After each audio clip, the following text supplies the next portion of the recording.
السلام علیکم۔ السلام علیکم السلام ورحمۃ علیکم۔ اللہ وبرکاتہ۔ سورۃ الممتحنہ السلام علیکم۔ مدنی کیا؟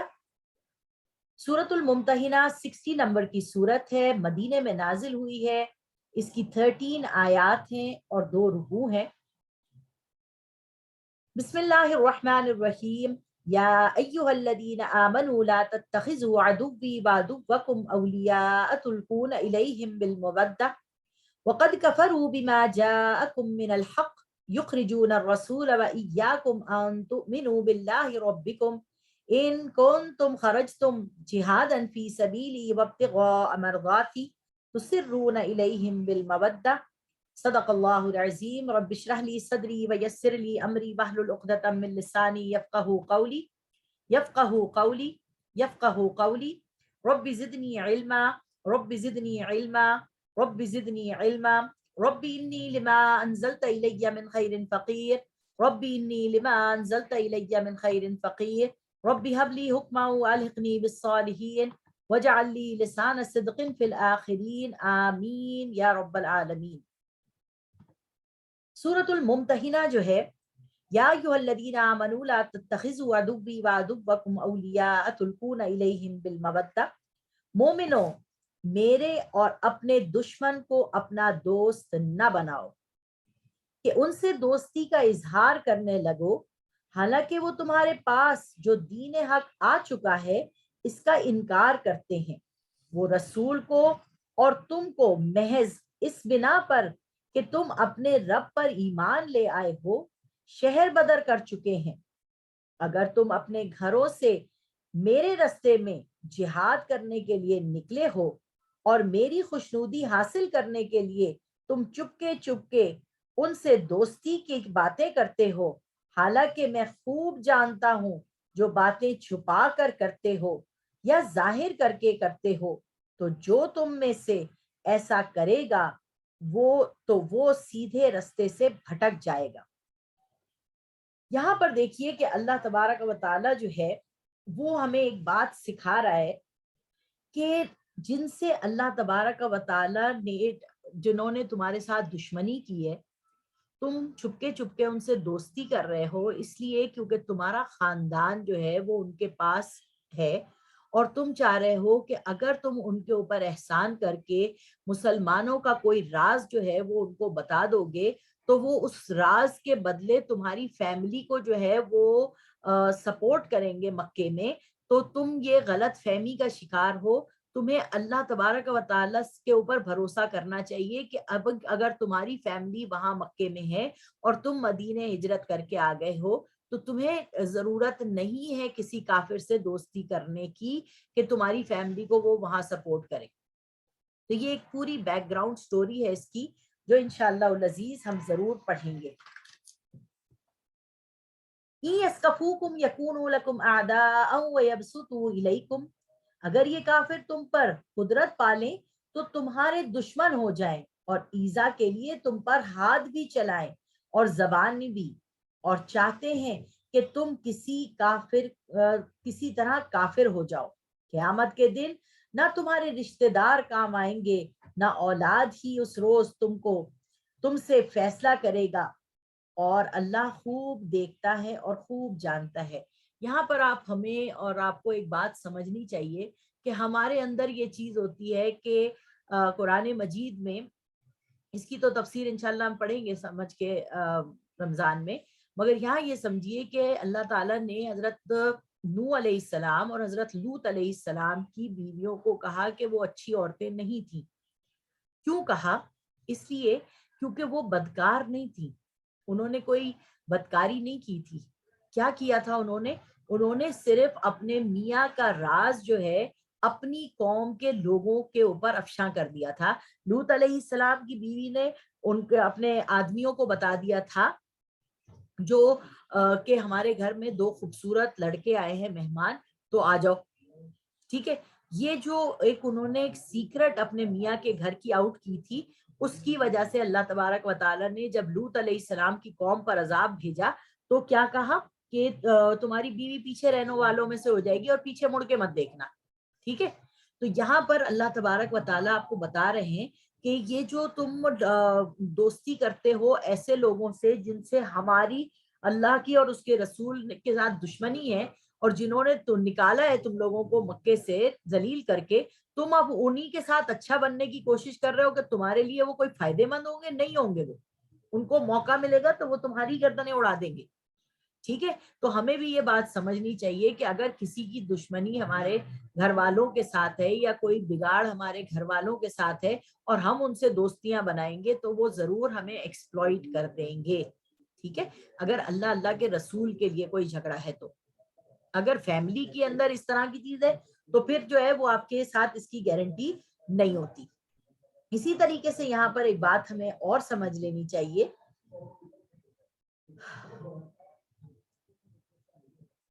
کہ حضور صلی اللہ علیہ وسلم نے، ہم نے سورہ تحریم میں پڑھا، بلکہ پڑھیں گے ابھی، کہ حضور صلی اللہ علیہ وسلم نے اپنی بیویوں میں سے ایک بیوی کو ایک راز بتایا اور کہا کسی کو بتانا مت.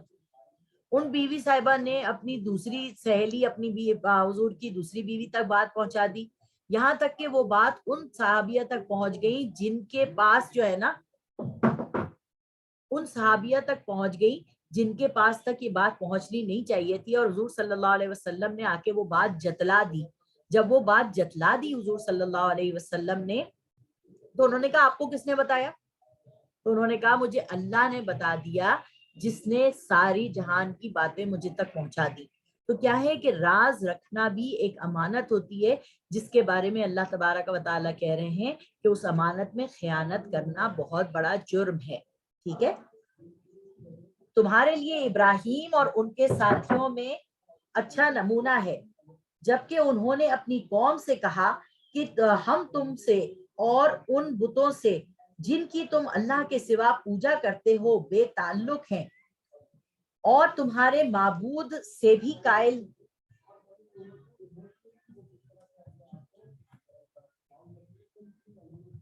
ایک سیکنڈ.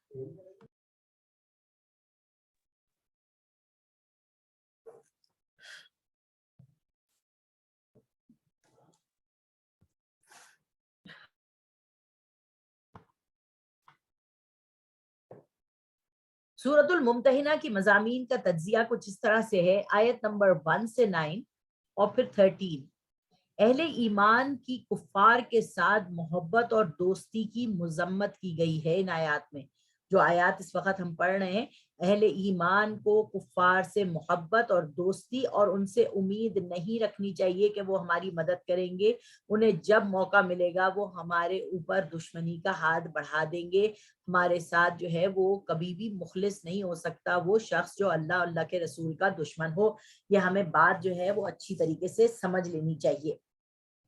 تمہارے لیے ابراہیم اور ان کے ساتھیوں میں اچھا نمونہ ہے جبکہ انہوں نے اپنی قوم سے کہا کہ ہم تم سے اور ان بتوں سے جن کی تم اللہ کے سوا پوجا کرتے ہو بے تعلق ہیں، اور ہم تمہارے معبودوں کے کبھی قائل نہیں ہو سکتے، اور جب تک تم اللہ وحدہ پر ایمان نہ لاؤ ہم میں اور تم میں ہمیشہ کھلم کھلا عداوت اور دشمنی رہے گی.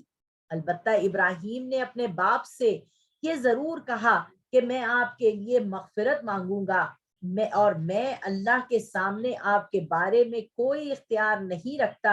اے ہمارے رب، ہم تجھ پر بھروسہ رکھتے ہیں اور تیری طرف رجوع کرتے ہیں اور تیرے ہی پاس لوٹ کر آنا ہے.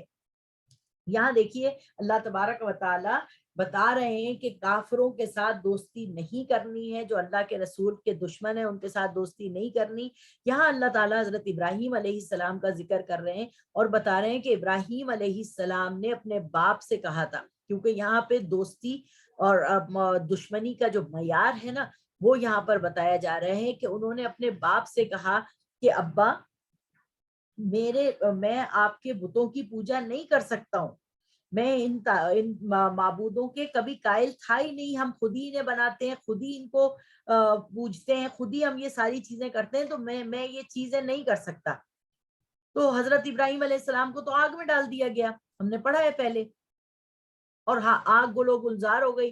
حضرت ابراہیم باہر نکل کے آ گئے، اور جب وہ باہر نکل کے آئے تو سب لوگوں نے دیکھ کے یہ حیران ہو گئے کہ یار یہ کیسے بچ گیا. ٹھیک ہے، تو انہوں نے اپنے باپ سے کیا کہا کہ ابا میں آپ کے لیے ضرور دعائے مغفرت کروں گا، اور انہوں نے اپنے باپ کے لیے دعائے مغفرت کی، وغفر لی ابی انہ کان من الضالین، اے اللہ میرے باپ کو بخش دے کہ وہ ٹیڑھے رستے پر چل پڑا ہے۔ یہاں تک کہ اللہ تبارک و تعالیٰ نے قرآن مجید میں آیت نازل کر دی، استغفر لہم او لا تستغفر لہم ان تستغفر لہم 70 مرہ، آپ اے نبی صلی اللہ علیہ وسلم اگر 70 مرتبہ بھی یا اس سے زیادہ بھی استغفار کریں گے ان منافقین کے لیے تو اللہ تعالیٰ بخشے گا نہیں۔ اسی طریقے سے حضرت ابراہیم علیہ السلام کو اللہ تعالیٰ نے قرآن مجید میں فرما دیا تھا جب ان کے باپ کا انتقال ہو گیا کہ اے ابراہیم اب آپ اپنے باپ کی مغفرت کی دعا نہیں مانگ سکتے، اس لیے کیونکہ جب تک کوئی زندہ ہوتا ہے آپ اس کے لیے دعا مانگے، اگر اللہ نے اس کو ایمان نصیب کرنا ہوگا تو وہ مسلمان ہو کے مرے گا، اور اگر اسے ایمان نصیب نہیں ہوگا تو پھر کافروں کے لیے مغفرت کی دعا مانگنے کو اللہ نے منع کیا ہے۔ اسی طرح سے منافقین کے لیے منع کیا ہے، اور حضور صلی اللہ علیہ وسلم پر یہ آیت نازل ہوئی ہے کہ 70 مرتبہ بھی کریں گے تو اب معافی نہیں ہوگی۔ تو حضور کہتے ہیں کہ مجھے پتا ہوتا 70 سے زیادہ دفعہ ان کے لیے استغفار کرنے سے یہ معاف ہو جاتے تو میں وہ بھی کر دیتا۔ ٹھیک ہے، تو یہاں پر یہ بات بتائی جا رہی ہے۔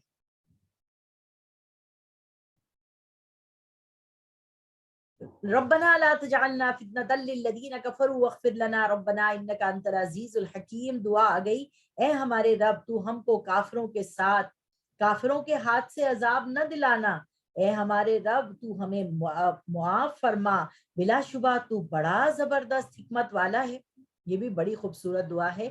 یہ جو ربنا کی دعا ہے آتی ہے نا، یہ اللہ تعالیٰ سے ہم ان حالات میں جن میں ہم تنگ ہو رہے ہوتے ہیں، پریشان ہو رہے ہوتے ہیں، اللہ تعالیٰ ہمیں اس بارے میں بتاتا بھی ہے، پھر ہمیں دوسرے نبی کا قصہ بیان کرتا ہے، اور پھر ہم سے دعا بھی کرواتا ہے کہ ربنا لا تجعلنا فتنة للذین کفروا واغفر لنا ربنا انک انت العزیز الحکیم، اے اللہ ہمیں ان کافروں کے ہاتھوں فتنے میں نہ ڈالنا، یہ ہمارے اوپر مسلط نہ ہو جائے، یہ ہمارے لیے دین کو عمل کرنے کو مشکل نہ بنا دیں۔ ٹھیک ہے، تو یہ بات یہاں پہ دعا بتائی ہے۔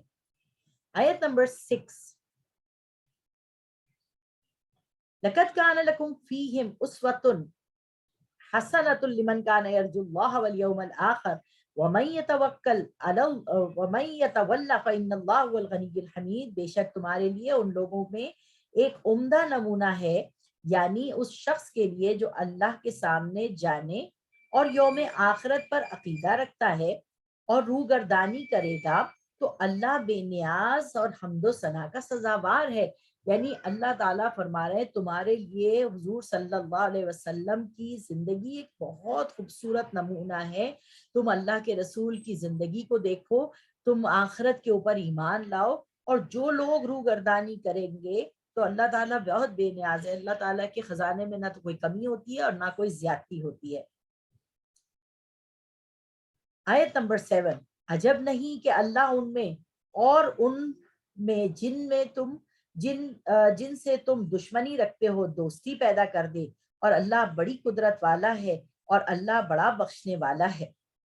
یہاں پر یہ بھی بات بتائی جا رہی ہے کہ یہ جو محبتیں ہمارے دلوں میں ڈلتی ہیں یہ کس کی طرف سے؟ اللہ کی طرف سے ہی یہ محبتیں ڈلتی ہیں۔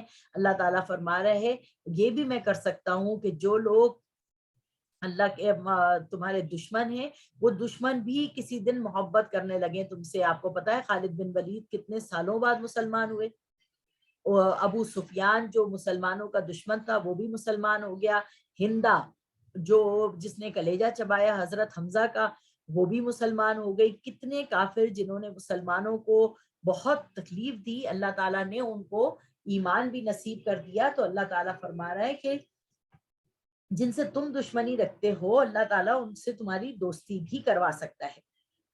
اللہ تم کو ان لوگوں سے بھلائی اور انصاف کرنے سے نہیں روکتا جو تم سے دین کے بارے میں جنگ نہیں کرتے اور نہ تم کو تمہارے گھروں سے نکالتے ہیں۔ یعنی اللہ تعالیٰ کہہ رہا ہے کہ جو لوگ تمہارے کو نقصان کافر ہیں اور تمہیں نہ نقصان پہنچا رہے ہیں، نہ تمہارے کو نکال رہے ہیں تمہارے گھروں سے، نہ تمہیں یعنی تنگ کر رہے ہیں، نہ کوئی بھی تمہارے ساتھ نہیں کر رہے، تو ان کے ساتھ انصاف سے کام لو، اور انصاف کرنے سے نہیں روکتا جو تم میں سے دین کے بارے میں جنگ نہیں کرتے اور نہ تم کو تمہارے گھروں سے نکالتے ہیں، اللہ تو انصاف کرنے والوں کو دوست رکھتا ہے. یعنی جنہوں نے آپ کو نکال دیا، جنہوں نے آپ کے ساتھ برا کیا، آپ ان کے ساتھ دوستی نہ لگائیں. اور جو آپ کو کچھ ہی نہیں کہہ رہے، بے ضرر ہیں، تو آپ ان کے ساتھ پنگا بھی مت لیں. یہ اللہ تعالیٰ ہمیں سکھا رہا ہے. اللہ تو تم کو صرف ان لوگوں سے دوستی کرنے سے منع کرتا ہے جو تم سے دین کے بارے میں لڑتے ہیں اور تم کو تمہارے گھروں سے نکالتے ہیں اور تمہارے نکالنے میں اوروں کی مدد کرتے ہیں، اور جو ایسے لوگوں سے دوستی کرے گا وہی لوگ ظالم ہیں. مومنو، جب تمہارے پاس مومن عورتیں وطن چھوڑ کر آئیں تو ان کی آزمائش کر لیا کرو. اللہ ان کے ایمان کو خوب جانتا ہے. اگر تم جانتے ہو کہ وہ مومن ہیں تو ان کو کفار کے پاس واپس نہ کرو. اب یہاں پہ بتایا جا رہا ہے کہ کچھ لوگ عورتیں مسلمان آپ کو مل جاتی ہیں، کافروں کی بیویاں، تو اللہ تعالیٰ یہاں یہ بتا رہا ہے کہ عورتیں اگر تمہارے پاس آ رہی ہیں تو ان کی خوب تحقیق کر لو کہ کہیں وہ سپائی تو نہیں ہے. آج کل جتنی بھی سپائی عورتیں ہیں وہ سب کی سب جو ہیں عورتیں ہی ہوتی ہیں خاص طور سے، کیونکہ مرد کتنا بھی عقل مند ہو، عقل مند سے عقل مند مرد کو بیوقوف بنانے کے لیے عورت کو اللہ تعالیٰ نے ایسا ہتھیار بنایا کہ وہ اس کے ہاتھوں بیوقوف بن جاتا ہے. تو یہاں پر یہ بات بتائی جا رہی ہے کہ ان کو کفار کے پاس واپس نہ کرو، نہ یہ ان کے لیے حلال ہیں اور نہ وہ ان کے لیے جائز ہیں. یعنی اگر کوئی عورت مسلمان ہو کے آپ کے پاس آ گئی ہے تو اس کا نکاح ٹوٹ گیا ہے، تو آپ اس کو واپس مت کریں بلکہ اس کو اپنے پاس رہنے دیں. اور وہ کافر آدمی جو ہے وہ ان کے لیے اب جائز نہیں ہے. اور جو کچھ انہوں نے ان پر خرچ کیا ہے تو وہ ان کو دے دو، یعنی ان کا مہر ادا کر دو اس آدمی کو واپس، اور جو ہے نا اس عورت کو رکھ لو. اور تم اس میں کوئی گناہ نہیں کہ ان کو مہر دے کر ان سے نکاح کر لو. اور کافر عورتوں کی ناموس کو اپنے قبضے میں نہ رکھو، یعنی کافروں کو واپس کرو. اور جو کچھ تم نے ان پر خرچ کیا ہو ان سے طلب کر لو، اور جو کچھ انہوں نے تم نے خرچ کیا ہو وہ طلب کر لیں. یہی اللہ کے حکم ہے، وہ تم میں فیصلہ کیے دیتا ہے، اور اللہ خوب جاننے والا، حکمت والا ہے. اگر مسلمانوں کے ہاتھ سے کچھ عورتیں کافروں کی طرف نکل جائیں پھر تم کافروں کو سزا دو تو جن کی عورتیں جاتی رہی تھیں مال غنیمت میں سے انہیں اتنا دے دو جو ان کا خرچ ہوا تھا، اور اللہ سے ڈرتے رہو جس پر تم ایمان رکھتے ہو. یہ ساری صورتیں جو ہے نا، یہ ساری ایکسپلینیشن کے بغیر سمجھ میں آنے والی صورتیں نہیں ہیں. یا ایھا النبی اذا جاءک المؤمنات یبایعنک علی ان لا یشرکن باللہ شیئا. اب یہ یہاں پر بیعت کے احکامات ہمارے لیے آ رہے ہیں.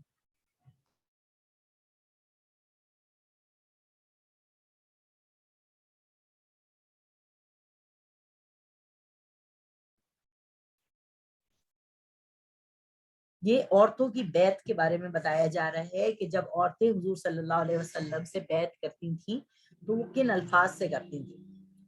یا ایھا النبی اذا جاءک المؤمنات یبایعنک علی ان لا یشرکن باللہ شیئا. اے نبی صلی اللہ علیہ وسلم، جب تمہارے پاس مومن عورتیں بیعت کرنے کے لیے آئیں، اب پہلی چیز کیا کریں گی؟ وہ اللہ کے ساتھ کسی کو شریک نہیں کریں گی. ٹھیک ہے، بیعت کا جو سب سے پہلا اصول ہے وہ کیا ہے کہ وہ شرک نہیں کریں گی، کیونکہ اس زمانے میں مشرکین عورتیں تھیں، ایک 1400 بتوں کو ماننے والے لوگ تھے. تو اب جب عورت آ رہی ہے تو وہ وعدہ کیا کر رہی ہے اللہ کے رسول کے ساتھ کہ وہ اللہ کے ساتھ کسی کو شریک نہیں کریں گی، وہ چوری نہیں کریں گی. نمبر 2، چوری نہیں کریں گی، نہ بدکاری کریں گی. نمبر 3، نمبر 4، نہ اپنی اولاد کو قتل کریں گی. نمبر 5، نہ اپنے ہاتھ پاؤں میں کوئی بہتان باندھیں گی. نہ نیک کاموں میں تمہاری نافرمانی کریں گی. نمبر 6، تو ان سے بیعت لے لو اور ان کے لیے بخشش مانگو، بلا شبہ اللہ تو بہت بخشنے والا، رحم کرنے والا ہے. اب یہاں پہ بھی دیکھیے آپ کہ اللہ تبارک و تعالیٰ نے کیا چیزوں کے اوپر ہم سے بیعت کروائی ہے.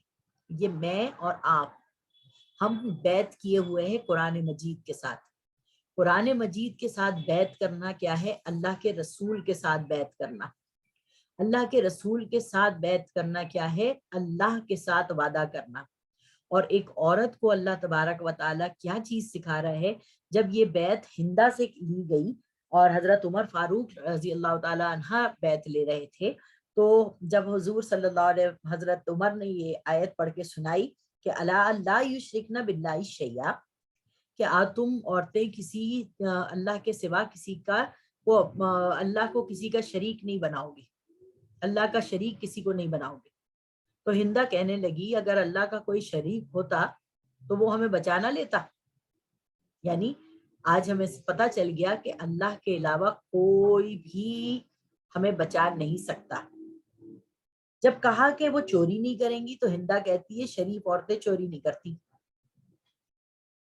نہ وہ بدکاری کریں گی.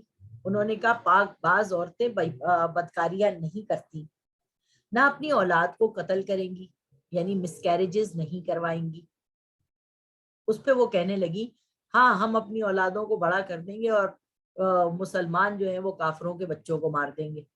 ان کا بھائی، ان کا باپ اسی جنگ بدر میں مارے گئے تھے. نہ اپنے ہاتھوں میں کوئی بہتان باندھیں گی، ہاتھوں میں اور پاؤں میں کوئی بہتان باندھیں گی. نہ نیک کاموں میں تمہاری نافرمانی کریں گی، یعنی جتنے بھی نیک کام ہیں اس دنیا کے اندر ان نیک کاموں میں اللہ کے رسول صلی اللہ علیہ وسلم کی اور اللہ تعالیٰ کی بات کو مانیں گی وہ عورتیں. تو یہ بات جو ہے نا، یہ بیعت ہم نے بھی اللہ تعالیٰ سے کی ہوئی ہے. اللہ تعالیٰ ہماری اس بیعت کو پورا کرنے کی توفیق عطا فرمائے. مومنو تم ان لوگوں سے دوستی نہ کرو جن پر اللہ کا غضب ہے، کہ وہ آخرت سے ایسے نا امید ہو گئے ہیں جیسے کافر قبروں والوں سے آس توڑ بیٹھے ہیں. یہاں پھر اللہ تبارک و تعالیٰ یہی بات کہہ رہا ہے کہ ایسے لوگوں سے دوستی مت کرو جن پر اللہ کا غضب ہو گیا ہے، جن سے اللہ تعالیٰ ناراض ہیں. ان سے دوستی کا مطلب کیا ہے؟ دوست جو ہے نا وہ اپنی دوستی سے پہچانا جاتا ہے. انسان اپنے دوست کی پہچان سے اپنی پہچان بناتا ہے. تو اللہ تبارک و تعالی ہمیں یہ سمجھا رہے ہیں بات کہ نیک لوگوں سے دوستی کرو جو آپ کو اچھی بات کی تعلیم اور تربیت دے سکیں، جن کے پاس بیٹھ کے آپ کا ایمان تازہ ہو. ایسے لوگوں سے دل لگاؤ. اور دوست کو ہم یہ سمجھتے ہیں جس کو ہم اپنا راز بتا سکتے ہیں، جس کی بات ہم سن سکتے ہیں، جو ہماری بات آگے نہ پہنچائے.